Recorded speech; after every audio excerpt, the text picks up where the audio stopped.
We went up to Michigan, the Upper Peninsula of Michigan, on the on the west side. And we're not. You said on Strangers that you're never gonna tell where it was, so we're not telling. No. We're not telling. Just somewhere up in the Upper Peninsula. Somewhere in the Upper Peninsula. And we were invited out there by one of our college professors who is a Wild Hixsons fan and has followed, our hunting journey, and said, come up and hunt some whitetail on my land. It was really fun to go out there and really get to know him better. And he's just an awesome guy. And I feel like we made like a real friend. Absolutely. So we get there and our professor Matt took us around, our friend Matt now, took us around, showed us the various tree stands we could work with, which was great. Yeah. Got a good sense of it. This, for whatever reason, is just an area that they crisscross. So we went out and we started sitting in tree stands. Yeah.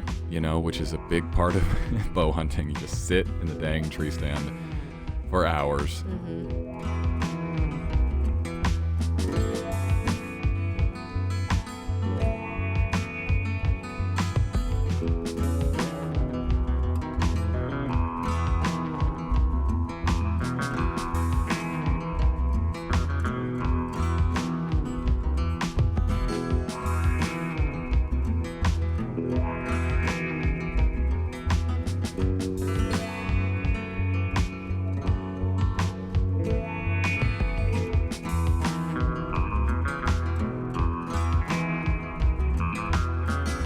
The first little while there, I didn't see anything.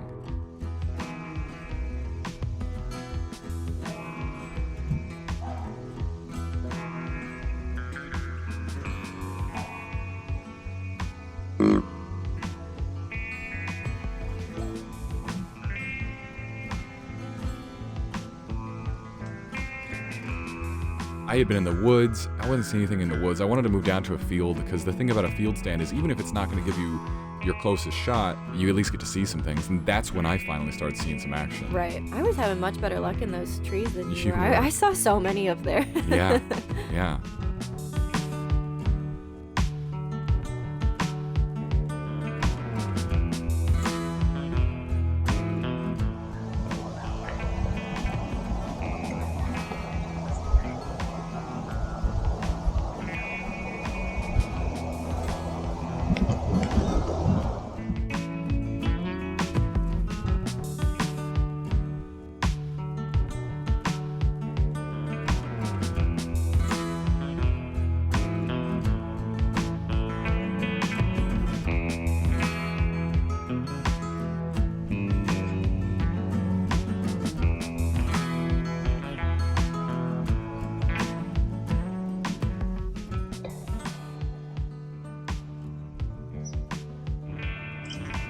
I had this one day where a doe came in, my first day really seeing them. A doe came in near it was a tree stand on the edge of a field, and was walking around, and I honestly thought she was too small. So I thought it was too small, so I was letting it be. But then its friend came and joined, and I was like, oh, now I have some perspective, and you're both plenty big. So they walked around for, 15 minutes. I mean, I have a long bit of footage of this. And finally one of them got in a position, they were clearly about to start leaving. But I had one in position broadside at 30 yards, and I'm a good shot at 30 yards, and I said, let's do it.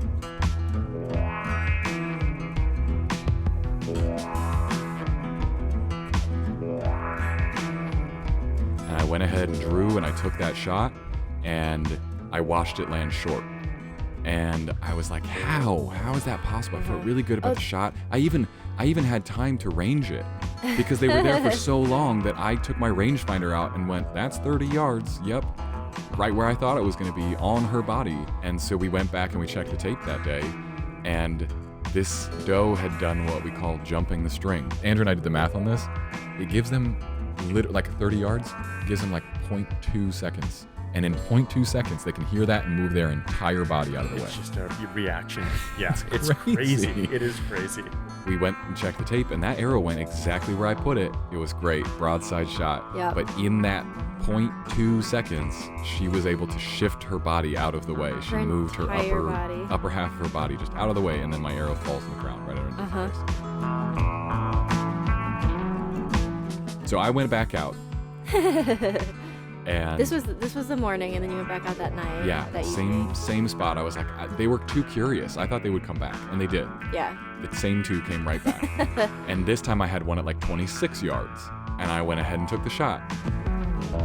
And again, it fell short. And I was like, what is happening? And so we checked the tape again. This one did the same thing. In fact, I think this one ducked under it. Completely under the arrow. You can watch her whole back drop like 2 feet. Underneath the arrow, and the arrow lands on the ground. Yeah. Those were both lessons. And so from that point, I was like, you know what? I think anything over 20 yards is too risky for them to jump the string. And besides which, when they jump the string, it's not just that you might miss, it's also that you might hit them in a spot you don't want to hit them. And so I just decided to limit my shot and say, I'm not going to shoot past 20 yards now, which is very difficult. I mean, a deer is a very hard animal to get close, right? Yeah. Just with their hearing and their smell, right? Like, they are easily spooked, And so, yeah, to get, I think, to get a deer with a bow is one of the more difficult things while hunting.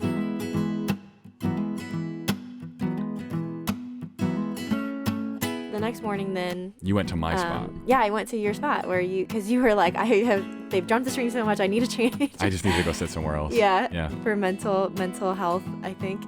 Just, you can't sit in the same tree stand the whole it'll drive season. you crazy. Yeah. And so one came up, I think it was about 7-8 yards from me. I drew, and my first draw was, I know I drew too fast because she was like, whoa, and she kind of trotted away.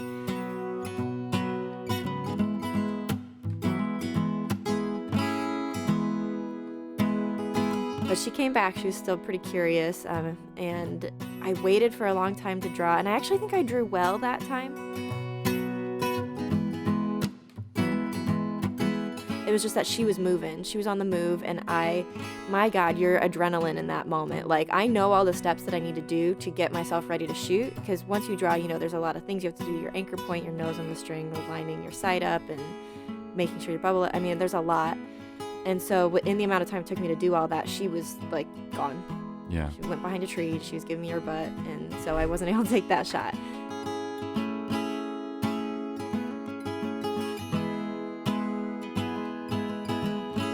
But then about half an hour later, I think it was probably the same doe, came back. And this time she was giving me broadside. She was in that, again, under 10 yards. And I drew, and I was getting ready to take my shot. And she just kind of seemed like she felt uncomfortable and just kind of was like, I'm done here. And I realized afterwards I had been breathing so hard.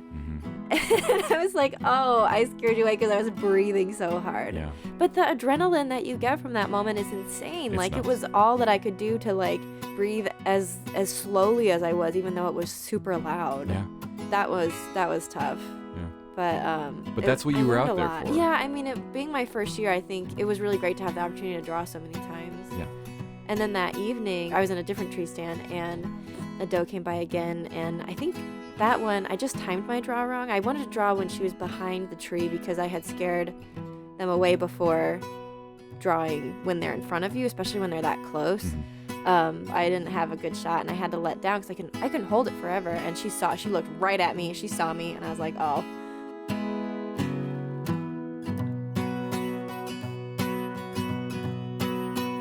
And then that was pretty much it for that one.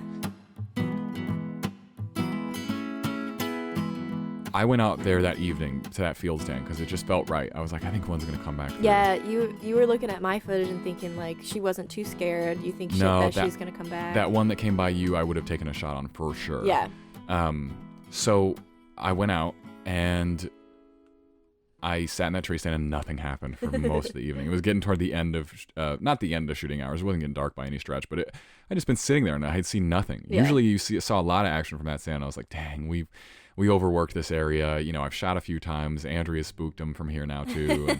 And, we probably just aren't going to get any more action here. But, toward the end there, I heard one coming in behind me. So I went ahead and stood up and waited for her to come in. She came in, started eating, and she was right where I wanted, but she was never giving me an angle. Then I hear another doe coming along, and I'm like, this is good, because I think it's much harder to stay quiet when there's one, because any sound they know is not them. As soon as you've got two does eating together, they'll dismiss a few more sounds because they think maybe it's just their friend over there. So I think this was an older fawn that was with this other doe, and they're eating around, but I'm still not getting the angle I want. I'm like, oh no. She starts walking the big doe, the biggest doe we'd seen this whole time. I'd seen her once before, and I was like, this is the big doe out here. She starts walking away from me. She's giving me, it's all but. She's getting to the edge of where I'm gonna shoot. You know, she's getting to be near the 20-yard mark. She finally stops and gives me what they call a quartering away shot. And so she stopped right there at about 17 yards, and I was like, this is it. And I went ahead and took the shot, and I saw it land right where I had put it. I saw her take off with the arrow, because you can tell because those lighted nocks are so bright. Yeah. And I think that's a good sign, you know, from a quartering away shot like that she has it with her, because I doubt it would have gone all the way through on a quartering away like that. There's just so much body to get through. Yeah, a lot of bone in the So front. she takes the arrow with her, and I'm like, again, this is good. That's a lighted knock. That's going to help us find her. I think that was a good hit. Beautiful doe. Definitely took the arrow with her, right in her left upper shoulder. What we were going for. I gotta be honest, I'm terrified that. I'm terrified of what happened last year. But this, I mean, I was right here with this. This was a really close, nice shot. So, I think we got it done.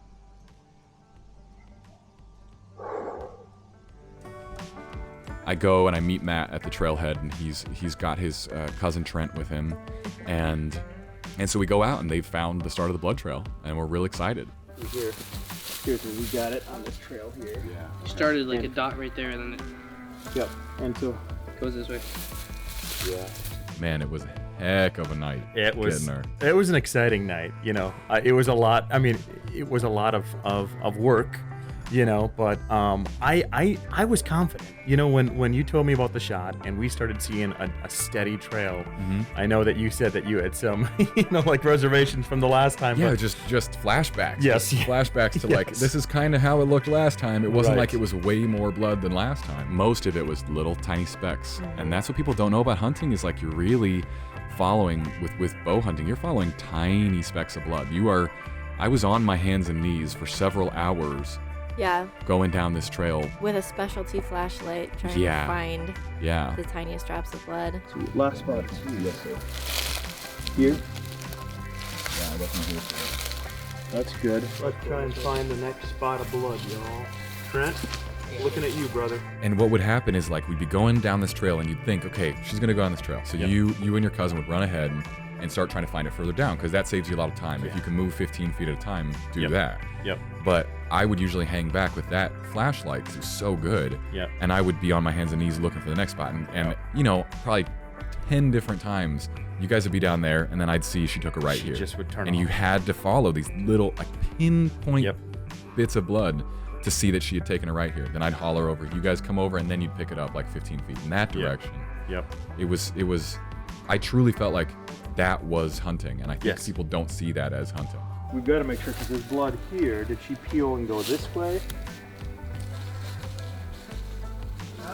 Okay. Good job, bud. Eventually we get to this creek, and we see that she's crossed the creek, and that's a scary moment, Yeah. because there's no blood trail inside a creek. One of the reasons I started walking upstream is because, and my great uncle actually said this to me, is deer are always going to go to water when they're hurt. That's just where they're going to go. And I figured when she started crossing a couple of times that she was trying to stay close to that. So I thought, I'm just going to walk upstream Right. and see what we can see. Right. And I saw her eyes. That's what I saw, Yeah. you know, with my flashlight. Yeah. She was looking right at me. Yeah. Yeah. But her head was still up. She was Yeah. still kind of looking around. But it's interesting. She was definitely in those last moments, because, you know, we were pretty close to her. You'd never get that close to No. a deer that was in good shape, you know? No, not at all. She just didn't have anything left. So you guys went back, and you were going to grab my bow. So you and Matt go back to the truck to grab my bow, because we didn't have it with us. So that was kind of Matt's advice, was like, you know, you probably are going to need to put another arrow in her. Right. While you're gone, she gets up and sprints. All of a sudden, she jumps up and runs up this hill. And so I'm yelling at your cousin, and he's a young guy, so it's hard to tell him what to do. Yeah. But I was like, okay, but he's got to know that I'm the adult, right? He did not. No. So I was like, you stay here so that they can find us again when they come back, when Matt and Andrea come back. I need them to find us. Yeah. And I just took off up the hill, and I'm running, with my headlamp. I'm trying to keep it covered somewhat because I know that's just going to spook her further. And I'm following this green light in the distance, which is that knock.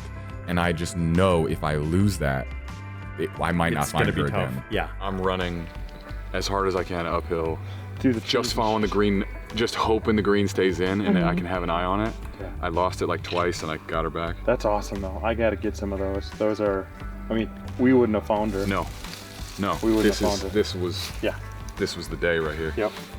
When Andrea and I and Trent started walking up the hill, I saw that green knock before I saw you, because you had your light off. Or Yeah, because I was close to her.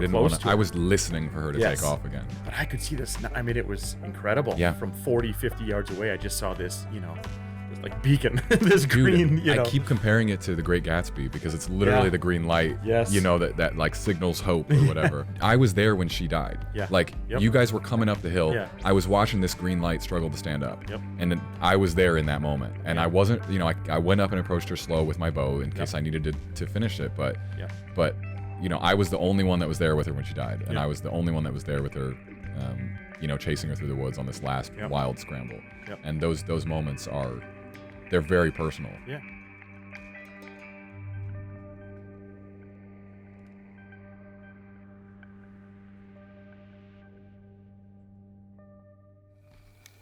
First year, man. Okay. You did it. All right. You did it.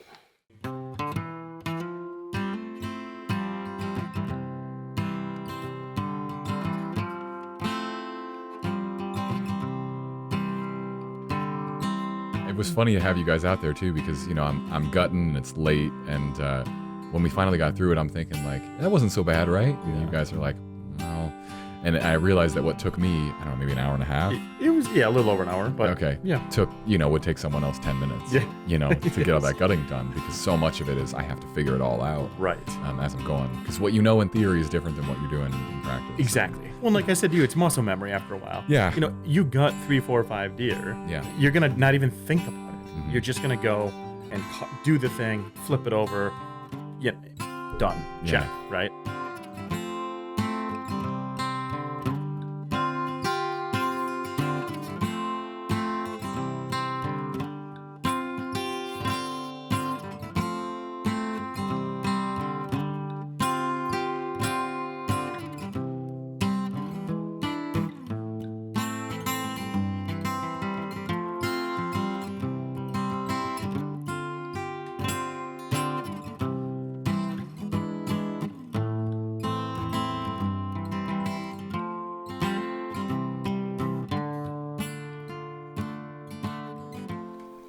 Beautiful.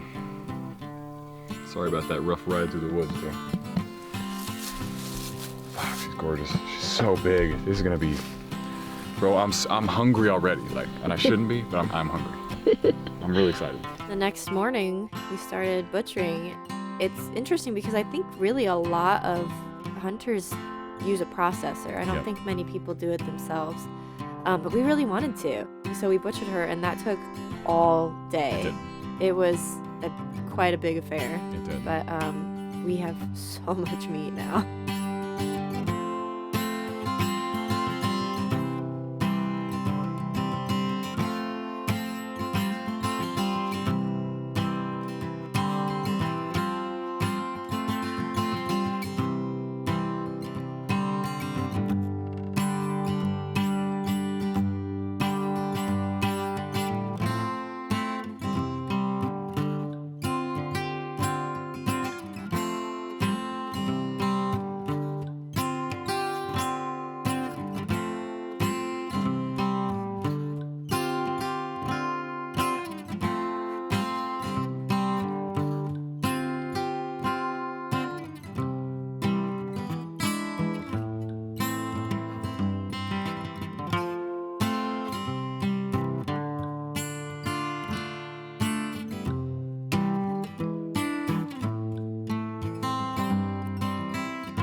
I mean, I could see that with you too, the respect you had for the animal that you took. That's one thing that I think a lot of people who look at hunters and say, oh, well, they're these terrible people.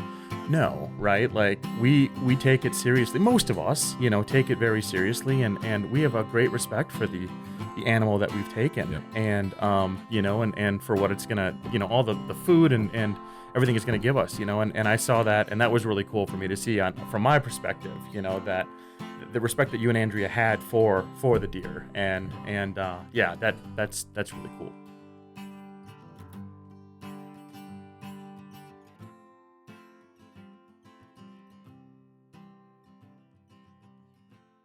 One of my favorite things is introducing it to people who are new to the sport, or being there with the people who are getting their first deer. I mean, that is so exciting to me.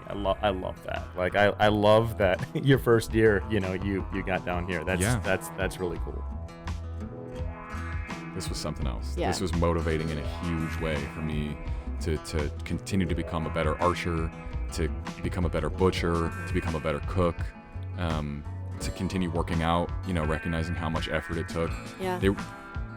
A different person in different shape would not have got that deer back because it required a chase uphill. Maybe it didn't. I don't know. Maybe we could have followed another blood trail, but it would have been hard. Yeah. She really took off. She was laying in the water. I don't know that her blood would have been like... It would have been hard to get back up. So I'm really proud of the whole experience. And it might have scabbed over too by then. Like, I'm not sure how much she was bleeding anymore.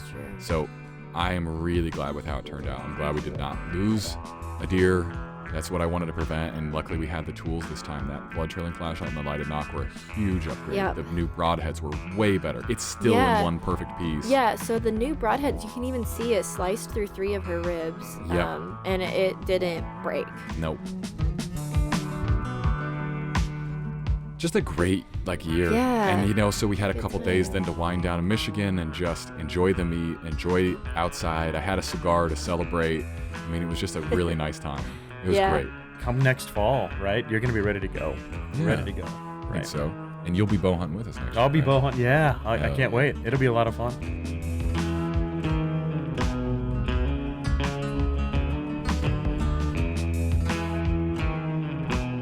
We had a seriously wild adventure, which is what we do. Yeah. It was respectful to the animal. We love that animal. We're cherishing that meat.